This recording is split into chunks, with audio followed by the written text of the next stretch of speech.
તાપી જિલ્લામાં અકસ્માતની ઘટનામાં વધારો થઈ રહ્યો છે, જેના કારણે તાપી પોલીસ દ્વારા અભિયાન હાથ ધરાયું છે। વાહન ચાલકો સાવધાનીથી વાહન ચલાવે, હેલ્મેટનો ઉપયોગ અવશ્યપણે કરે તે માટે તાપી પોલીસ દ્વારા નિઝર, કુકરમુંડા સહિત ઉચ્છલ વિસ્તારમાં બેનર લગાવવામાં આવ્યા।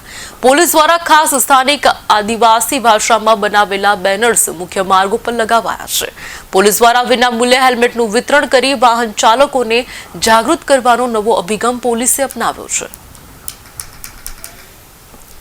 વિશિષ્ટ ભૌગોલિક પરિસ્થિતિ અને વાંકાચૂકા રસ્તાને કારણે જીવલેણ અકસ્માતોનું પ્રમાણ ઘણું વધારે છે, જેમાં 90% કિસ્સાની અંદર ટુ વ્હીલર ચાલકો હેલ્મેટ નહીં પહેરવાને કારણે પોતાનો જીવ ગુમાવે છે। આથી હેલ્મેટ અંગે જાગૃતિ વધે તે માટે તાપી જિલ્લા પોલીસ દ્વારા વિવિધ પ્રયત્નો કરવામાં આવેલા છે, જેમાં મફત હેલ્મેટનું વિતરણ, ડ્રંક એન્ડ ડ્રાઈવના કેસો અને હેલ્મેટના કેસો કરવામાં આવે છે।